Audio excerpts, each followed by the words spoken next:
Si de plus en plus tu entends parler de crypto-monnaie et de blockchain autour de toi, alors c'est tout à fait normal. La crypto-monnaie et la blockchain font désormais partie intégrante de nos modèles économiques et de nos sociétés. C'est exactement ce qui s'était passé avec Internet, juste qu'aujourd'hui, avec la crypto-monnaie, la vitesse d'adoption est nettement plus grande. Ce qui signifie que d'ici 2-3 ans, ceux et celles qui ne s'y intéressent pas, ceux et celles qui n'apprennent pas comment la crypto-monnaie et la blockchain fonctionnent, se retrouveront en quelque sorte périmés. Pourtant, ces personnes seront bel et bien encore en vie. Tout est en train de changer beaucoup trop vite et tu te demandes certainement que faire. Aujourd'hui, je t'apporte un élément de réponse à cette question fondamentale en te donnant 5 façons d'investir dans la crypto-monnaie, spécialement en Afrique.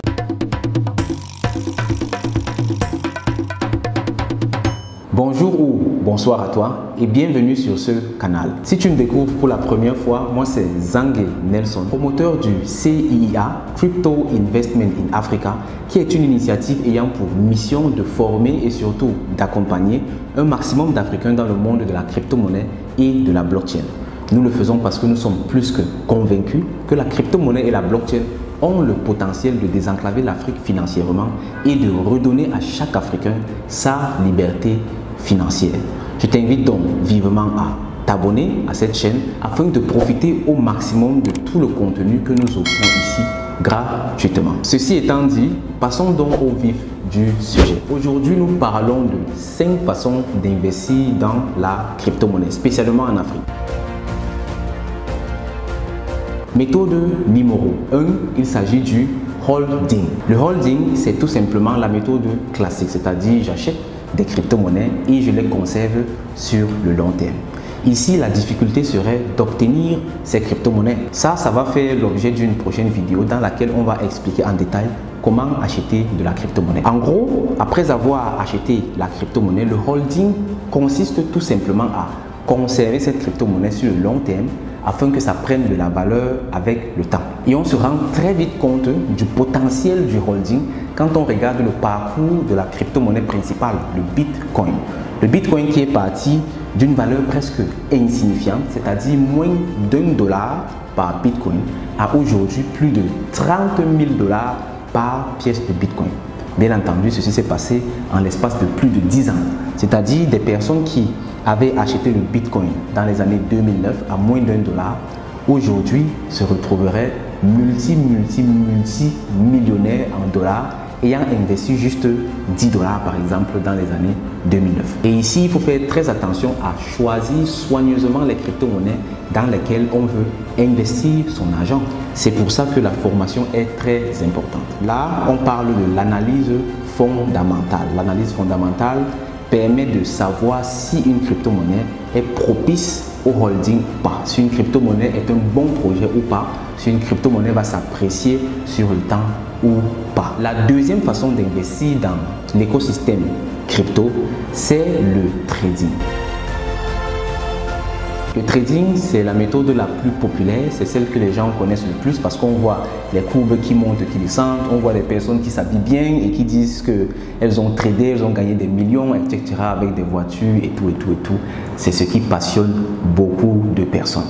Mais ici, il faut faire très attention parce que le trading, c'est une activité à plein temps. Il y a des personnes qui font du trading pour vivre. Des personnes qui se lèvent le matin, elles font du trading. À midi, elles font du trading. Le soir, elles font du trading. Ce qui signifie que le trading, c'est une science. C'est quelque chose qui s'apprend. C'est un peu comme à l'auto-école. À l'auto-école, au départ, on se demande, mais comment est-ce que je vais faire pour conduire, c'est-à-dire tenir le volant, en même temps je change les vitesses, en même temps j'appuie sur les pédales, en même temps je contrôle la route. C'est compliqué, c'est presque impossible au départ pour le cerveau. Mais avec le temps, avec la formation, on apprend et on se rend compte que c'est facilement fait et c'est faisable. C'est pareil avec le trading, ce n'est pas du jeu, ce n'est pas la blague. Il faut se former, mais avec de la formation, avec de la persévérance, on peut réellement y trouver son compte. Donc si toi tu aimes les graphiques, si toi tu aimes l'analyse, si toi tu aimes les chiffres, alors le trading serait peut-être quelque chose pour toi. Passons donc à la troisième façon. Cette troisième possibilité ici concerne également l'investissement. Juste qu'ici, on va un peu plus en profondeur. Comme j'ai dit au départ, la blockchain représente toute l'humanité. Dans la blockchain, on peut faire tout ce qu'on fait aujourd'hui. L'enseignement, on peut faire dans la blockchain. Le gouvernement même peut se gérer dans la blockchain. Le commerce, on peut le faire dans la blockchain. Et également, tous les services financiers, on peut les faire dans la blockchain. Et le staking et le farming sont donc un peu comme des outils financiers. Staker signifie tout simplement mettre son argent, ou plutôt sa crypto-monnaie, à disposition d'une plateforme. Et cette plateforme va faire des opérations avec et nous reverser comme ça les dividendes. C'est pareil avec le farming, juste que le farming ajoute une étape en plus, mais à la fin, c'est la même chose. Donc, quand on dit staker sa crypto-monnaie, ça signifie que j'ai de l'argent que je veux épargner, par exemple. Je prends cet argent, au lieu de le mettre dans une banque, par exemple, ou bien de le garder à la maison, je prends cet argent, j'achète de la crypto-monnaie que je vais staker sur des plateformes. Il faut noter ici que dans la crypto-monnaie, c'est moi qui suis réellement le propriétaire, c'est moi qui suis réellement le maître de mon argent. Donc l'argent reste chez moi dans mon portefeuille, mais je le mets quand même à disposition d'une plateforme de staking ou de farming qui va donc, comme j'ai dit, faire des opérations avec et me reverser des dividendes. Le gros avantage, c'est que les retours sur investissement sont généralement beaucoup plus conséquents que ce qu'on connaît dans la finance traditionnelle. Ça, c'était la méthode numéro 3 pour investir dans la crypto-monnaie et la blockchain. Méthode numéro 4. Ici, on parle du lending et du borrowing. Lending signifie prêter et borrowing signifie emprunter. Ça veut dire que lending, borrowing, c'est tout simplement des opérations de prêt et d'emprunt. C'est exactement ce qui se passe avec la banque dans la finance classique. Juste qu'ici, nous sommes dans le monde de la blockchain avec des crypto-monnaies. Donc ici, j'ai ma crypto-monnaie. Disons que j'ai du Bitcoin, qui est une crypto-monnaie très prisée. C'est la crypto-monnaie avec la plus grosse capitalisation et c'est carrément de l'or numérique. Parce qu'avec le temps, le Bitcoin est condamné à prendre de la valeur. Tout simplement parce que la quantité de pièces de Bitcoin diminue avec le temps, pourtant la demande augmente. Revenons donc à notre exemple. J'ai du Bitcoin, je veux garder mon Bitcoin sur le long terme. Mais maintenant, comment est-ce que je fais donc pour continuer à travailler avec ce Bitcoin sans toutefois le dépenser ou sans toutefois l'échanger contre quelque chose d'autre, contre une autre crypto-monnaie? C'est là qu'intervient le lending ou le borrowing. J'ai par exemple un Bitcoin, je veux conserver le Bitcoin. Je vais donc sur une plateforme de lending ou de borrowing. Je dépose mon Bitcoin là-bas comme collatéral, on appelle ça collatéral, c'est un peu comme la garantie. Quand je vais faire un prêt à la banque, je dois mettre un titre foncier ou bien quelque chose qui garantit que je peux rembourser. Donc là-bas, sur cette plateforme, c'est plutôt une crypto-monnaie qu'on met. Donc je mets mon Bitcoin, par exemple, comme collatéral, comme garantie, et j'emprunte donc une autre crypto-monnaie avec laquelle je vais aller travailler. Et si tu penses à la méthode précédente, le staking, le farming, tu te rends donc très vite compte que je peux conserver mon Bitcoin, je le mets comme collatéral, j'emprunte une autre crypto-monnaie et cette crypto-monnaie-là, je vais faire du farming ou du staking avec.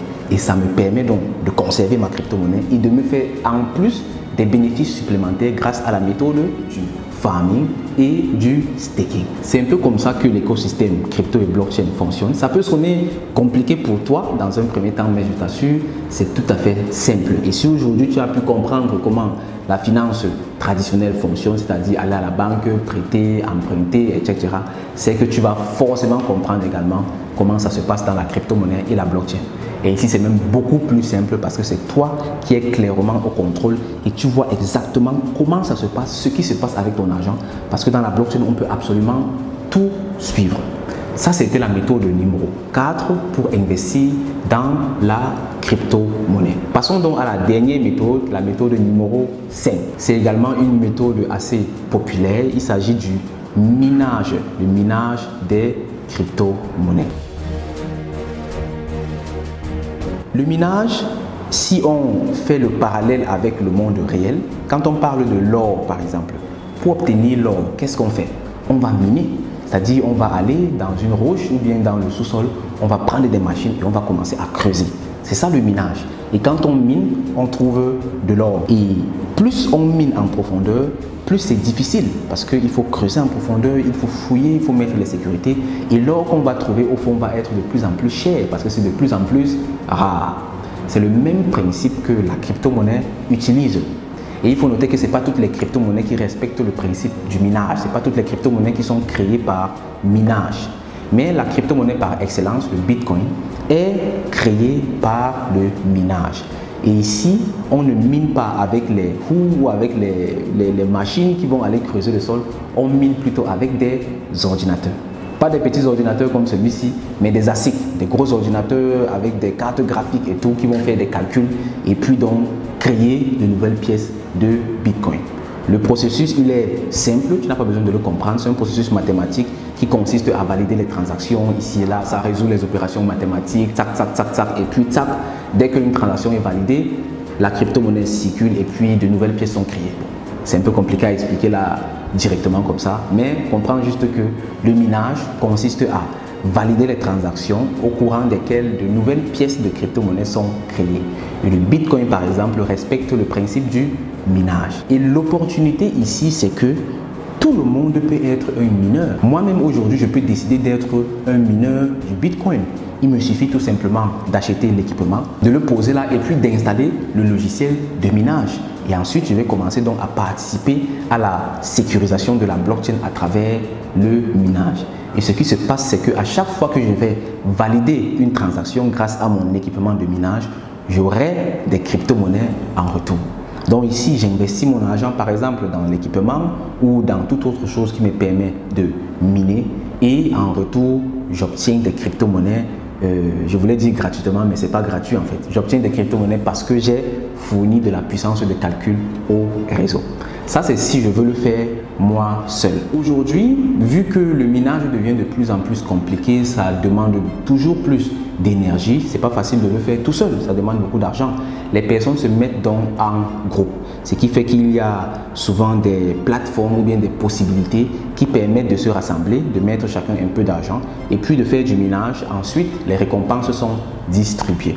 Mais ici, il faut faire très attention parce que c'est également un modèle d'arnaque très populaire. Il y a des applications carrément qui sont faites pour manipuler les personnes.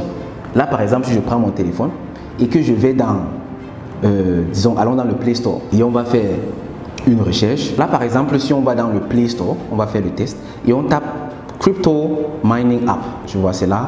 Tac, quand je sélectionne, tu vois des dizaines et des dizaines d'applications juste pour le minage. L'arnaque ici, c'est que la plupart de ces applications, plus de 90% carrément, sont juste comme des calculatrices. Ça veut dire que dans l'application, on a juste mis une calculatrice qui va compter des chiffres, ça va te montrer des chiffres et tout et tout. Et toi, tu vas croire que c'est de la crypto-monnaie qui est en train d'être minée. Tu vas mettre ton argent là-bas. Les personnes qui sont derrière l'arnaque vont prendre ton argent. Et puis, tu vas voir les chiffres incrémentés jusqu'au jour où les gars vont fermer et puis disparaître. Toi, tu vas rester avec l'application, avec des chiffres qui sont en train de compter. Pourtant, ce n'est pas du tout de la crypto-monnaie.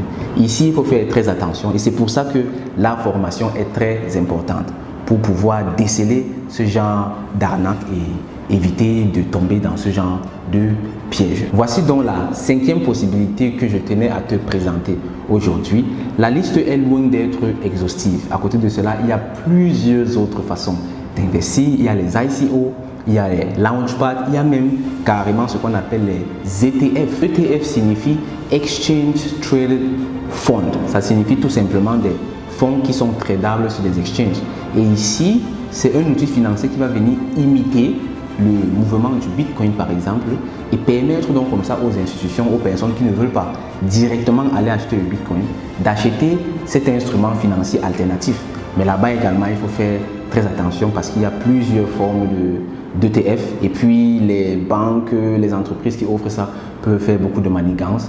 Dans tous les cas, ce que moi je te conseille, c'est d'aller directement dans la crypto-monnaie parce que c'est là-bas que tu auras réellement ta liberté financière. Nous voici donc arrivés à la fin de cette vidéo. J'espère qu'elle a été très instructive pour toi. Surtout, ce ne sont pas des conseils financiers, c'est-à-dire ne prends pas les éléments de cette vidéo et puis tu vas directement te lancer dans l'investissement sans même prendre une formation adéquate, sans toi-même bien comprendre ce dans quoi tu veux te lancer. Il est primordial de toujours se former, pas seulement dans le secteur de la crypto-monnaie, mais partout ailleurs où tu veux opérer, où tu veux exceller, où tu veux investir. Et pour t'aider dans cette lancée, dans la lancée de la formation, le CIA met à disposition plusieurs formations, parmi lesquelles des formations gratuites et des formations payantes, afin que tu puisses être au top. Je t'invite donc vivement à regarder dans la description de cette vidéo ou en commentaire. Là-bas, tu trouveras le lien d'accès au groupe de formation gratuite du CIA. D'ici là, porte-toi très bien. On se retrouve dans une prochaine vidéo. Au revoir. Bye bye.